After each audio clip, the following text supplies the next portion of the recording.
So I've been replaying Ghost of Tsushima recently, and I gotta say, I genuinely love this game. It's definitely in my top 5, and as I've been playing, I've been thinking about the next game, and for some reason, I just realized the other day, this game is going to be set in my favorite time period in Japanese history. It's also one of the periods that I know the most about and I have studied. And as if I wasn't already eager for the next game, this has me really excited. What's up, everybody? I'm Dez, and today we're talking about Sucker Punch's upcoming second entry in the Ghost series, Ghost of Yotei. Now, we really don't have that much to go on since we don't have a gameplay trailer or a story trailer, but I wanted to go over all the info we do have from the initial reveal in September. So first, the story will take place in 1603 on the large island of Hokkaido in northern Japan, specifically around the Mount Yotei area. You will also be playing as a new protagonist, a woman named Atsu, and the trailer revealed you'll be able to dual wield katana, and it featured 2 new weapons, the kusarigama or chain sickle and the matchlock gun, which was actually introduced by the Portuguese in 1543.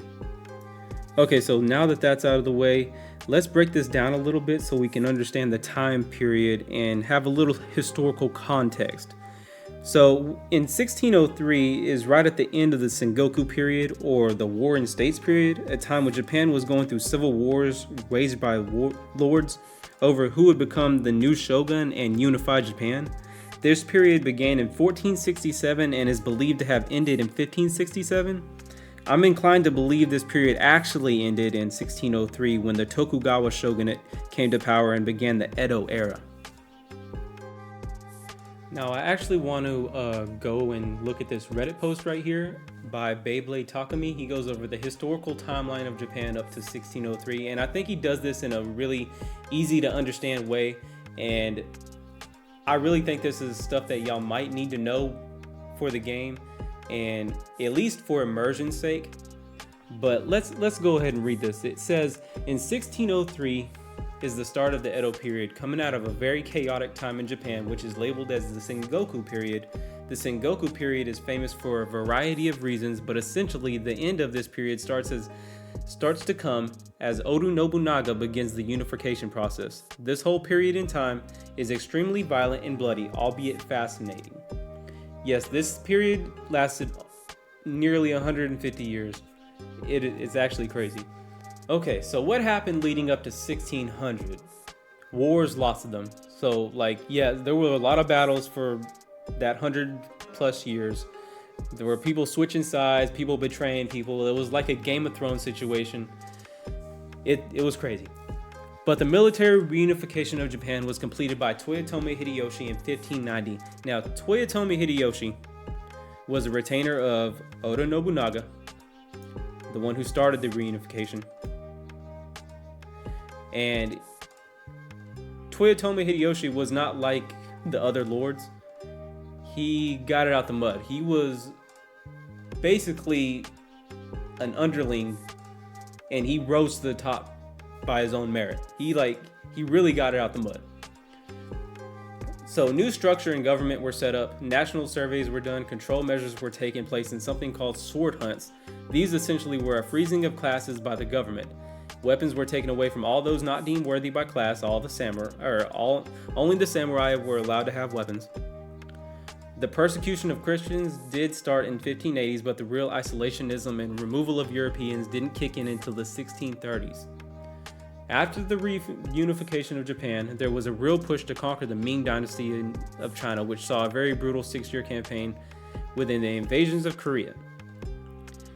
After Hideyoshi dies in 1598, his heir was only 5 and a massive power vacuum occurred in Japan. This led feuding factions and arguably the most important battle in Japanese history, the Battle of Sekigahara, which Tokugawa Ieyasu wins and he becomes the shogun.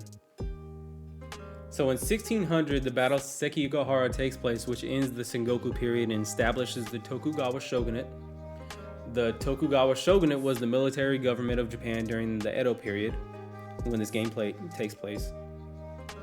The Tokugawa clan governed Japan from Edo Castle in the city of Edo, which is now Tokyo. Who also ruled with the Tokugawa? The daimyo lords of the samurai class. The daimyos rule their own territories, but in direct exchange for recognizing Tokugawa as the shogun. And they were also put under some burdens, which I guess is they had to pay taxes to him. These daimyo can be classified as feudal or warlords. The samurai are the warrior class. During this time period, they are arguably some of the strongest warriors in history, with Japan essentially being under civil war and internal conflict for over 100 years at this point. That is crazy. America's civil war only lasted, 4 years? 5 years? Theirs lasted over 100 years. And they're on a small island. That's absolutely insane and mind-blowing. He says it's important to bring this up as the Tokugawa shogunate organized Japanese society in a very strict class system. This also included isolationist policies and banned most foreigners. Some may be familiar with this history, such as the persecution of Christians who were eventually killed or kicked out of Japan. But these seclusion laws, or sakoku, as it's called, didn't fully come into swing until 1630. Also, the challenge to this foreign and isolation policy didn't come until 1850s. For that timeline, I'd go look for the Rise of the Ronin. I don't know how many people are gonna go play that game to actually get that information. So some quick Hokkaido history up to 1600, which this is the most important part, since this is where we're gonna be at in the game. So Hokkaido was primarily inhabited by the Ainu people. During the 16th century, the Japanese settlers ruled the southern tip of the island, but this was still predominantly inhabited by the Ainu, and the Ainu are basically the natives of that land. It is important to note that the Japanese started to settle a few hundred years earlier, and there have been continuous conflicts between the Japanese and the Ainu leading up to the game. Okay, so Hokkaido in 1603.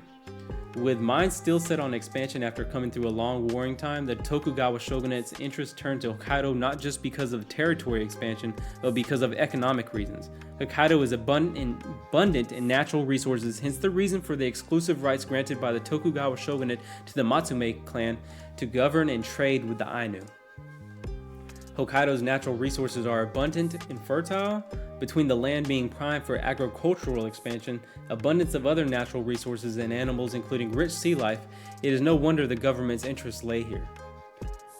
The relationship between the Matsume and Ainu was primarily economic, but not without tensions.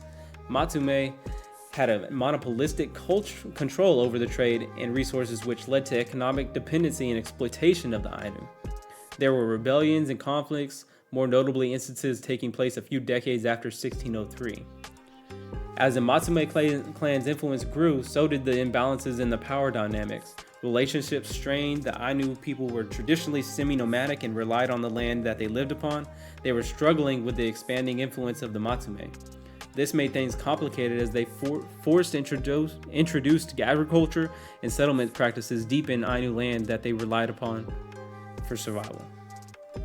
So I'm guessing in 1603, where the game takes place, we're going to see some of those tensions happening where we're at in the game, especially how close we are in the game to the Ainu, because we're basically in their land.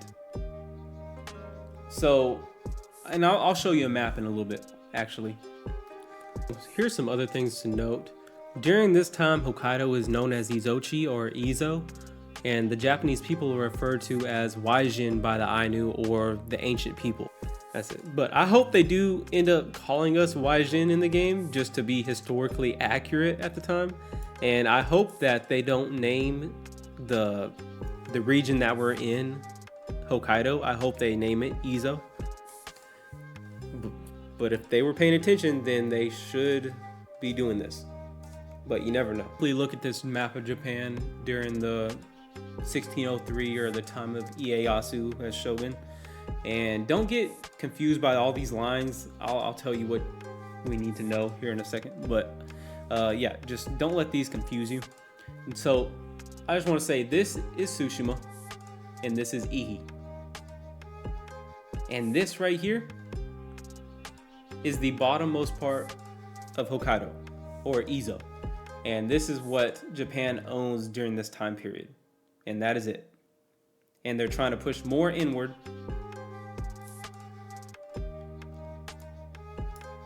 Okay, so this is basically what they own, what my mouse can cover. And this is Tsushima, this is Iki. Just for context. And this right here is Mount Yotei. Okay? So where my cursor is Mount Yotei. What I'm thinking is that we're probably gonna be able to travel all right here. And that might be pushing it, but since we're on new gen consoles and whatnot, I think that they can pull it off. All right. So I think most of what we're gonna play as is right here in this area. Hopefully more. Hopefully I'm wrong. I hope more. Like, I hope we get to come down here too, since Japan owns this at the time. But I figure that we're gonna be able to travel all around here. And these places probably don't exist at the time, these towns. But I'm pretty sure a lot of Ainu people are settling here at this point. I don't know how many. They'll probably exaggerate it in the game if they even put them in the game, which I hope they do. I mean, if they did their research, they will know. But yeah, this is the amount of area I would expect to play at in the game. And this is a lot. Even if they go 40 miles this way, 40 miles this way, that's a lot.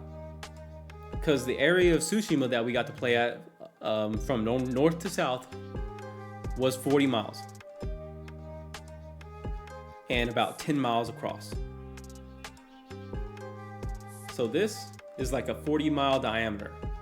And I'm hoping we get to play all of that at the very least. And even I hope we get to come over here at some point, maybe. Go deep into Hokkaido. Those are my hopes. I don't know. We'll see. So I want to go over some of the things that we do know about Atsu in the game and some of my predictions of her story and the way this story is going to start out, basically. So in the trailer, we get to see that Atsu has traveled to Hokkaido hunting. Hunting who? We don't know. The reason she's hunting, we also don't know that. But with the knowledge of the time period we come from and what we're headed into, we can assume that this will be a revenge story. Something like Blue-Eyed Samurai from Netflix, if y'all have seen that. Very good show. Y'all should watch it. So now I have a prediction as to why Atsu is hunting. I believe she lost her family to a rival clan, or her family ended up being collateral damage somehow during one of the wars that they were having in the century before that, when she was a child. And I feel like maybe the perpetrators became Ronin or bandits and traveled to Ezochi or Hokkaido after the Warring States period ended, seeing as Izo wasn't truly part of Japan yet. And it was mostly inhabited by the Ainu people. It would be easy for them to escape and hide there. And also, I believe Atsu is trained in the way of the samurai already, and maybe in the way of the ninja.